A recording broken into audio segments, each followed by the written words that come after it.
quisiera dejar para que ahora los medios de comunicación que han acreditado sus preguntas a través de este sorteo en toda la prensa acreditada en despacho de Presidencia de la República y que luego que salen favorecidos. Las preguntas son las que determinan los medios de comunicación. Ellos son los que determinan y nosotros aquí con el Premier y con los ministros que nos acompañan, aquí atentos a sus preguntas para con total franqueza y sinceridad absorberlas para que llegue esta información a toda la población. Muchas gracias, señor presidente. Iniciamos la ronda de preguntas virtuales, siendo la primera de Radio Victoria de Arequipa. La pregunta es: ¿cómo va a ser el Estado para solucionar la entrega del bono rural y el funcionamiento de las clases virtuales con su tablet si las comunidades rurales de las zonas altoandinas no tienen internet? Por ejemplo, distritos como Cayoma, Tisco, Tapay, Choco, Llanca, entre otros. Bueno, justo hablando del tema de rural, la pregunta de Radio Victoria de Arequipa precisamente va en ese enfoque. Sobre el tema de la educación, hemos dicho que la tablet va a contener el dispositivo de Internet en la misma. Es decir, si está en un centro poblado, está en un distrito que por su ubicación y su lejanía no tiene el pueblo o la ciudad, no tiene servicio de Internet, la tablet sí lo va a tener.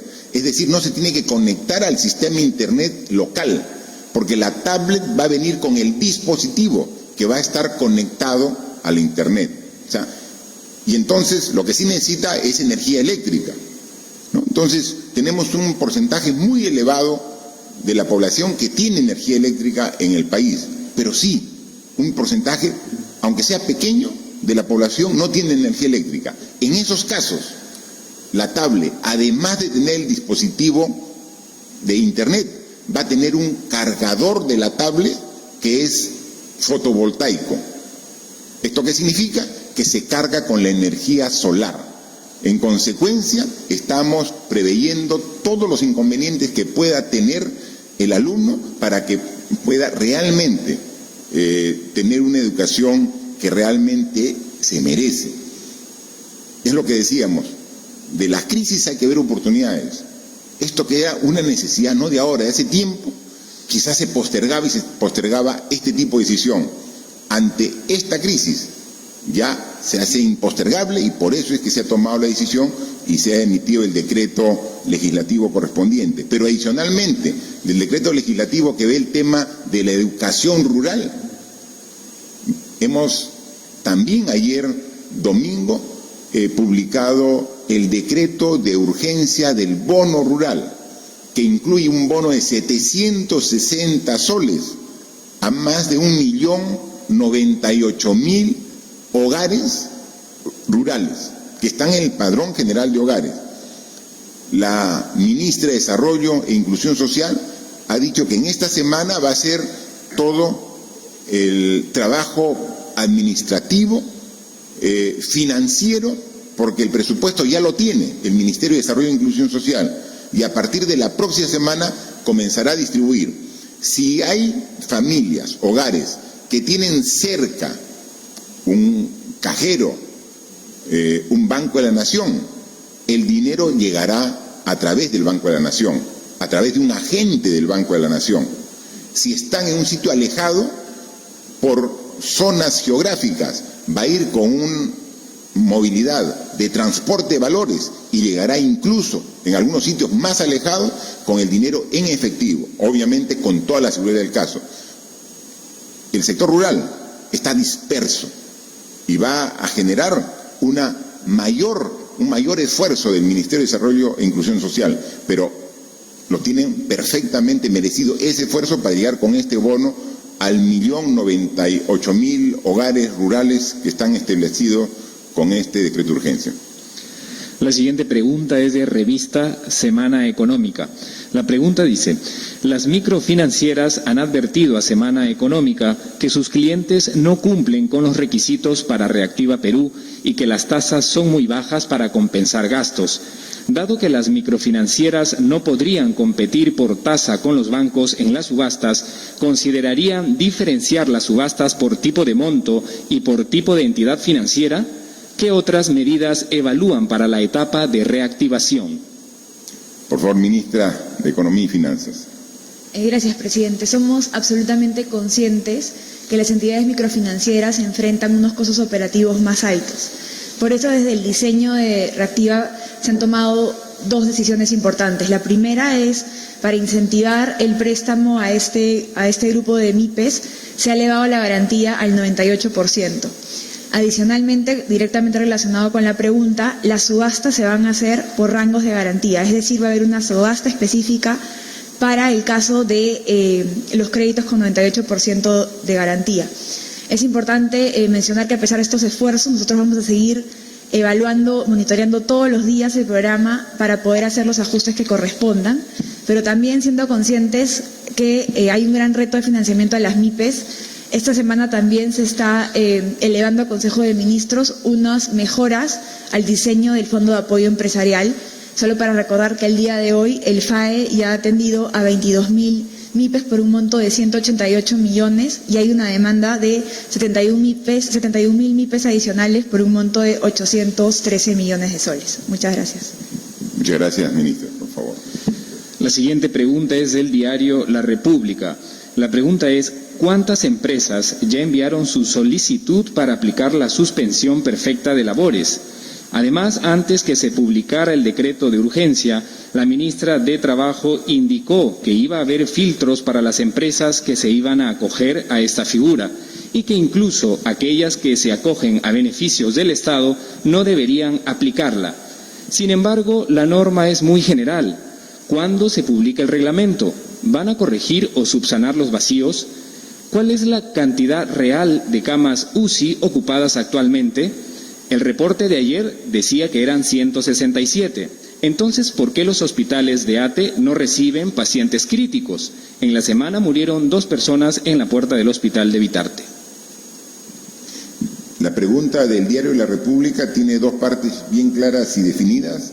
La primera la va a contestar la ministra de Trabajo y la segunda parte el ministro de Salud. Por favor. Gracias, presidente. Con relación a la pregunta, quiero puntualizar que la suspensión perfecta de labores es una figura excepcional. El decreto de urgencia 038 así lo establece.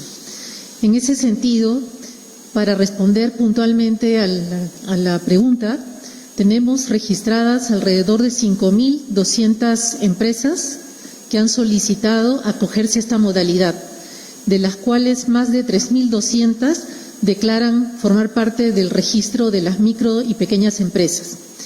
Hecha la corroboración con la planilla electrónica, como corresponde a la Autoridad de Trabajo, se determinará si es que estas empresas que se han declarado como parte del registro de la microempresa, corresponde que sus trabajadores reciban la bonificación excepcional de emergencia, estando alrededor del 65% el número de estas microempresas que podrían estar beneficiándose sus trabajadores con la bonificación excepcional y de emergencia. De otra parte, con relación a las disposiciones del decreto de urgencia, efectivamente, en las declaraciones que en algún momento y algunos medios de comunicación se han vertido, se ha señalado con mucha claridad que el esfuerzo que está haciendo el Estado para que las empresas preserven los empleos tiene que tener su correlato en una decisión de mantenerlos.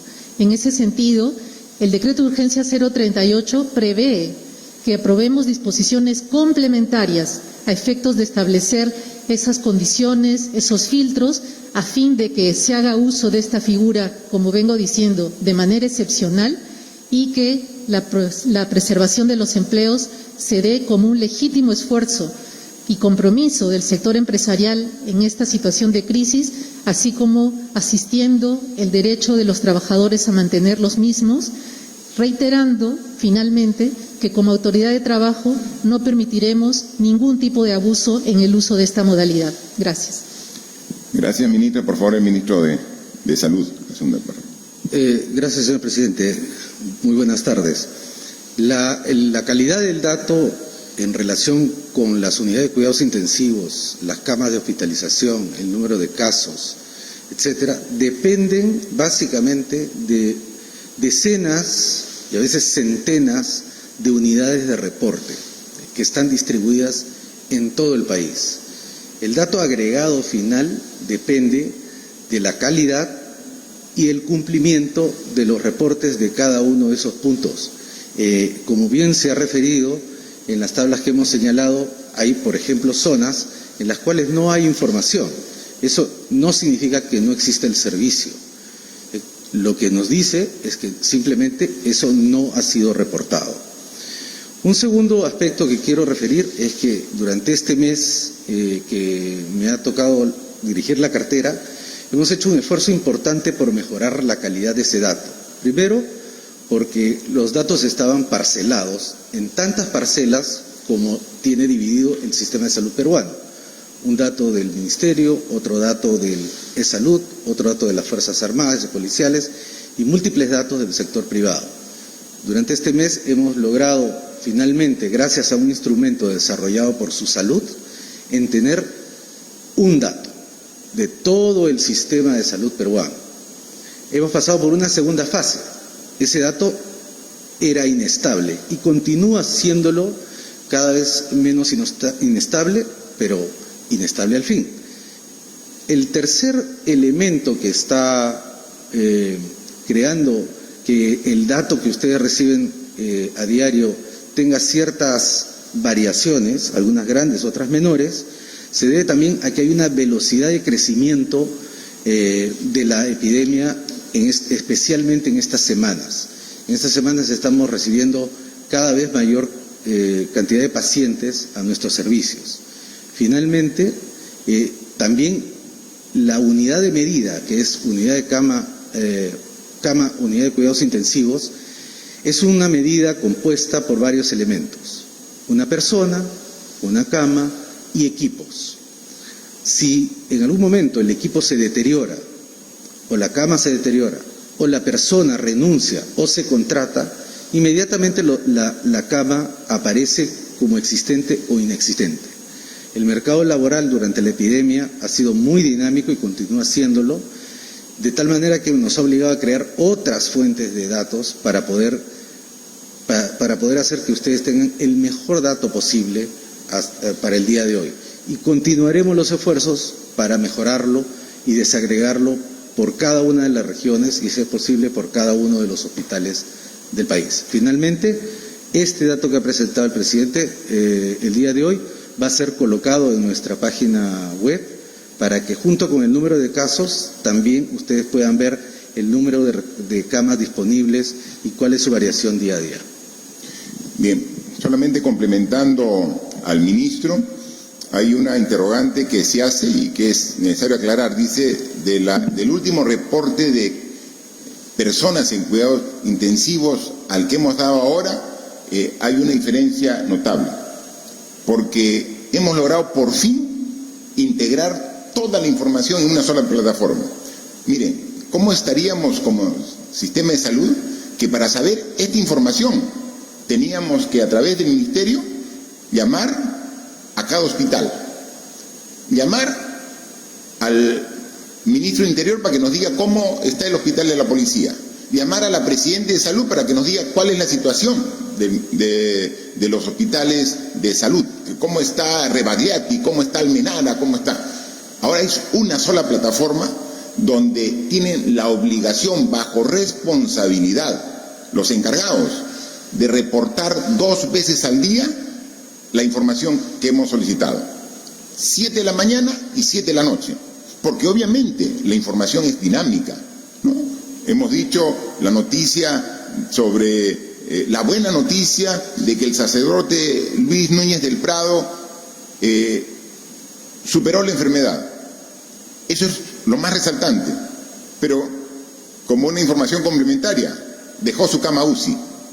Entonces queda una cama disponible más que se suma a la disponibilidad, y otros obviamente la usan.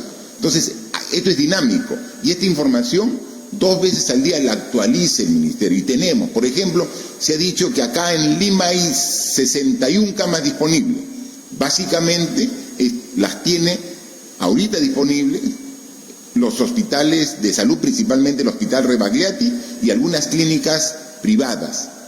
Hoy estamos discutiendo en Consejo de Viceministros para más tarde tener en reunión de Consejo de Ministros una decisión para el intercambio prestacional, porque nosotros requerimos, en casos como el que estamos, que las camas UCI ya no es de tal establecimiento de salud, es del sistema para entregar a quien la necesita, al paciente que realmente la requiera. O sea, tenemos que dar, porque muchas veces un paciente va a un hospital y ese hospital no tiene disponibilidad, pero en la misma ciudad hay otro hospital que sí tiene, y esta falta de información que no estaba integrada, como hoy día en esta reunión que estábamos con la jefa del Comando de Operaciones, la doctora Pilar Macetti, quien acompañaba al ministro de Salud, dijo: mire, presidente, esto lo hemos logrado después de 80 años, que cada institución de salud es una isla cerrada, que no da información, que privilegia para ellos información, cuando la salud es un bien social y que todos debemos compartir esta información. Perfecto, ahora tenemos la información. Hay algunos todavía temitas puntuales para terminar de ajustar, como algunas regiones que no han actualizado. Ahora que han visto que va a salir a nivel nacional el informe de cada una de sus regiones, estoy seguro que inmediatamente van a actualizarla, porque también van a tener la crítica propia de sus ciudadanos diciendo: oye, ¿qué pasó? ¿Por qué no está la región Ucayali y no ha actualizado?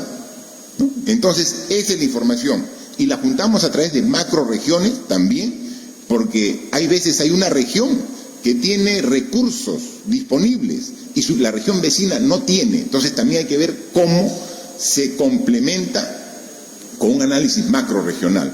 Entonces hay que trabajar, y cuando hablamos de camas UCI es con ventilador mecánico. O sea, nosotros ahorita tenemos un estimado de un poco más de 900 camas UCI, pero solamente 525 están con su ventilador mecánico. No vamos a dar información falsa. Si no tiene ventilador mecánico, no la podemos considerar como cama UCI. Tiene todo lo demás, pero le falta el ventilador. Está en proceso de llegada las compras de los ventiladores mecánicos. Está adicionalmente, ya esta semana va a entregar los primeros ventiladores fabricados por la Marina de Guerra.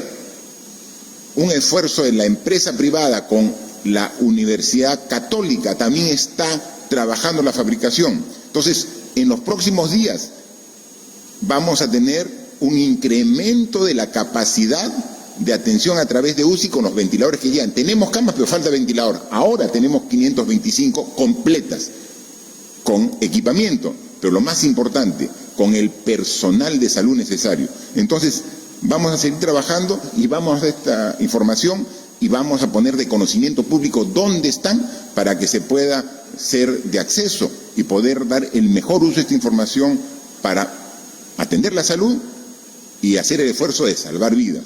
Y haceremos el máximo esfuerzo, pero por más esfuerzo que haya, hay algún tipo de organismo que finalmente, por la edad avanzada o por las enfermedades previas que tenía, por el esfuerzo máximo que se haga, hay algunos casos que lamentablemente no se pueden recuperar de esta enfermedad. Entonces, a pesar de todo lo que se tiene, va a haber gente que lamentablemente va a perder la vida. Por eso, ¿cuál es la mejor forma de asegurar que no se va a perder la vida? Que no te contagies. O sea, la mejor forma es que no te contagies. Y esto que hace 36 días parecía que era un exceso, que era una exageración, te das cuenta que el esfuerzo, no te contagies. Y si bien todos debemos hacer el esfuerzo de no contagiarnos, principalmente cuidar a los adultos mayores, principalmente cuidar a los que ya tienen una enfermedad, porque con esa enfermedad, con la edad, más el virus, ponemos en alto riesgo la vida de esa persona. Entonces, le daremos su cama, pondremos el esfuerzo de UCI, pero la mejor forma de evitar la pérdida de la vida de las personas es evitar el contagio con el virus, y no nos cansaremos de decirnos que para eso no salgas, y menos si tienes este tipo de riesgo.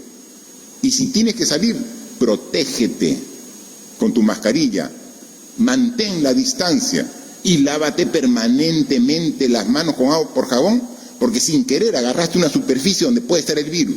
Inmediatamente agua y jabón, mascarilla y distancia.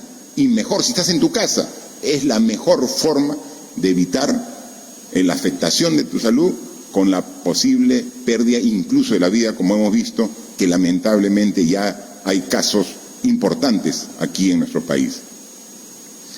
La siguiente pregunta es de la revista Caretas. En su momento, Caretas dio cuenta del ofrecimiento que hizo en febrero el laboratorio Roche al Instituto Nacional de Salud sobre un lote de pruebas de detección. Anoche un reportaje televisivo trató sobre otra oferta rechazada en marzo, aparentemente con buenas condiciones. Es evidente que en las últimas semanas la estrategia de diagnóstico por parte del Estado se ha tornado mucho más agresiva. ¿Cuál será el papel que tenga de aquí en adelante el sector privado en este respecto? Por favor, ministro de Salud, hay dos temas importantes que siempre es necesario dar la información. Gracias.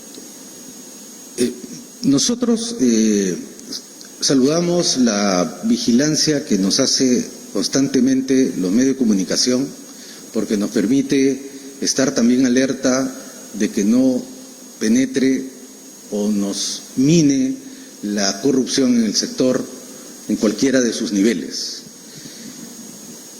Felicitamos el periodismo de investigación al mismo tiempo, pero los invitamos a tener una comunicación más fluida con el despacho ministerial para otorgarles la información que ustedes requieren.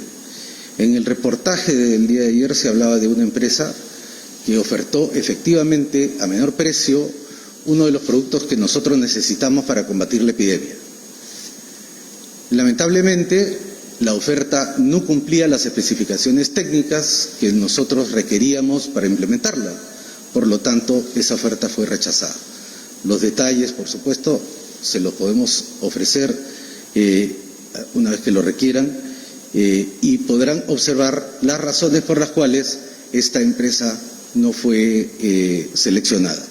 En otros casos también hemos recibido algunos reportajes que señalaban dudas sobre la compra de otros productos, y nosotros hemos informado en detalle las razones de cada uno de estos procedimientos.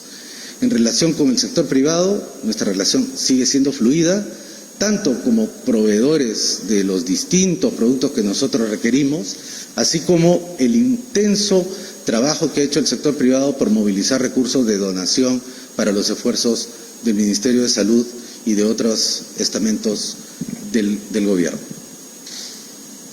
Muchas gracias. Por favor. Para culminar esta ronda tenemos la pregunta de la Asociación de Prensa Extranjera en el Perú, APEP. Presidente Vizcarra, en 2 días la cifra de muertos subió de 300 a 400 y muchos fueron por falta de atención en cuidados intensivos o ventiladores mecánicos, según reportes de la televisión local. Se ha dicho varias veces que hay más de 500 camas UCI. ¿Dónde están?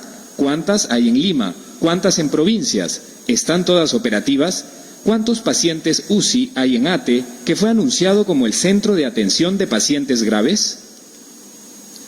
Por favor, ministro de Salud, aunque ya hemos dado los cuadros, pero creo que siempre es bueno complementar la información. Sí, gracias, señor presidente. Efectivamente, la data va a estar publicada el día de hoy en detalle acerca de la segunda parte de la pregunta. En la primera parte de la pregunta está en relación con la mortalidad. Y la mortalidad no solamente se debe a la violencia con la que afecta este virus a las personas más vulnerables, también está relacionada con nuestra propia organización. La organización del sistema de salud que pueda hacer seguimiento en el domicilio, una hospitalización temprana frente a signos de alarma y eventualmente el soporte de las unidades de cuidados intensivos. En relación con lo primero, con la vigilancia, ya hemos incrementado nuestra capacidad diagnóstica para poder hacer seguimiento a los pacientes.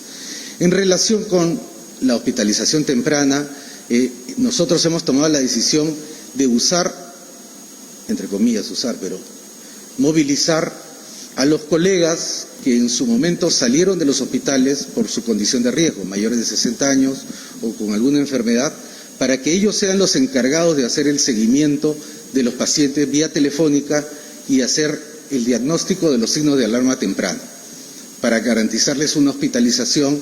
Y en el caso de la hospitalización, nosotros hemos modificado ya hasta en 3 oportunidades nuestro protocolo de atención para incorporar todos los avances tecnológicos, todos los avances de nuevas drogas que en otras realidades se están implementando y tienen mayor conocimiento acerca de su uso. No escatimaremos ningún esfuerzo para que nuestros compatriotas reciban la mejor atención posible. En algunos casos no lo logramos, en otros casos la desorganización, la relación entre los diferentes actores del sistema es un proceso que se está implementando y nos estamos conociendo en cómo trabajar juntos, y en algunos casos lamentablemente ha sido el maltrato o la indolencia. A todos aquellos y aquellas que han perdido algún familiar y que hayan sentido que el sistema no les ha dado todo lo que deberían darle, incluso el buen trato, yo abiertamente y en público les pido 1000 disculpas. Gracias, ministro. Efectivamente, si hacemos este gran esfuerzo como país, es para cuidar lo más sagrado que tiene el ser humano, la vida y su salud. Y vamos a continuar en este esfuerzo, a pesar que desde el inicio sabíamos que esto no era una tarea fácil, que iba a ser una tarea muy compleja, que esto no era, en términos deportivos, una carrera de 100 metros planos, era una maratón, era una carrera de resistencia, que en la medida que mostremos el temple, todos los peruanos, día a día, renovando nuestro esfuerzo, nuestro compromiso, nuestra entrega al país, vamos a salir adelante. Errores los tenemos, los hemos tenido y seguramente vamos a tenerlos más adelante. Pero falta de voluntad, de compromiso, de ninguna manera.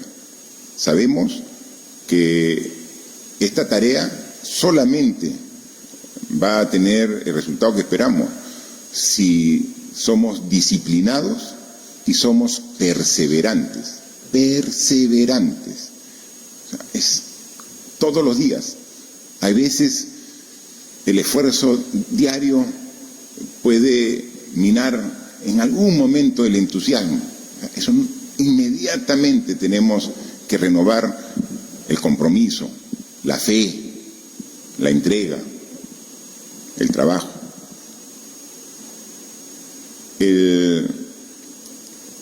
La enfermedad, la pandemia, tiene una serie de etapas, desde el contagio inicial, el caso asintomático. Me contagié pero no siento nada. Qué bien por ti, pero puedes contagiar. Me contagié pero parece una gripe simple. Qué bien por ti, porque eres parte del 85%. Pero hay un 15% importante de la población que se va a afectar y que va a tener que ir al hospital. Un hospital que, como ya sabíamos, tenía deficiencias. Antes del coronavirus no teníamos que esperar semanas o meses para tener una cama en un hospital. No era así. Ese es nuestro sistema de salud, que tenemos que cambiarlo. O sea, antes del coronavirus. Ahora estamos hablando 2.000 hospitalizados. Si antes, sin coronavirus, nos daban una cita en el hospital para dentro de 3 meses, o nos daban una cita para atención hospitalaria de acá a 45 días. Y sobre esa situación tan dramática que teníamos en el sistema de salud, que nos llevó a nombrar este año como el año de la universalización de la salud, porque teníamos que cambiar eso. O sea, antes de esta situación sabíamos que teníamos una situación mala en el sistema de salud y por eso dijimos, ya desde el año pasado, recuerden, ciudadanos, compatriotas, recuerden, tomamos medidas como vamos a hacer el acceso a los medicamentos a través de los medicamentos genéricos, a pesar que había una fuerte resistencia empresarial y un lobby político para no hacerlo, y lo hicimos.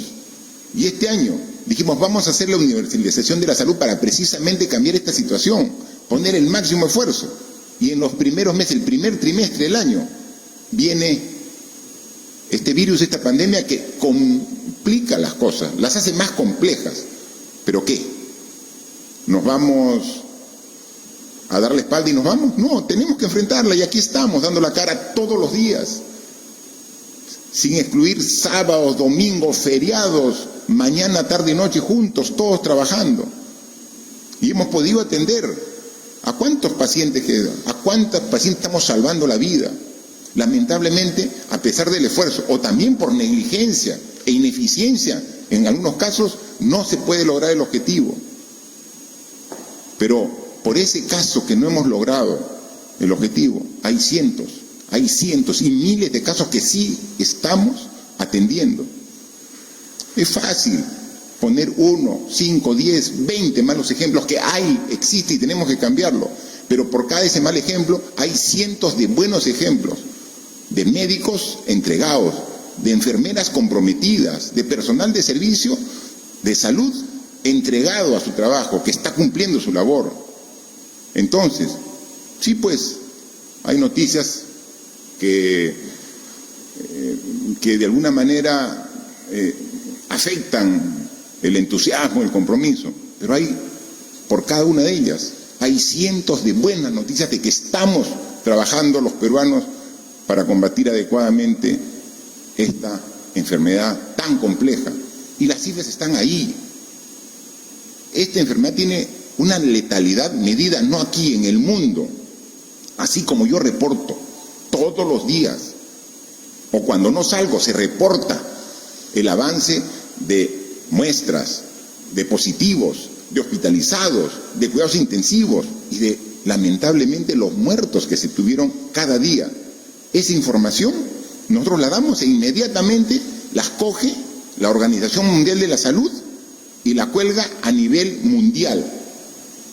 Pero lo mismo que hace con nosotros, hace con los países vecinos, hace con los países desarrollados, hace en Europa, con Asia, y tiene un gran promedio.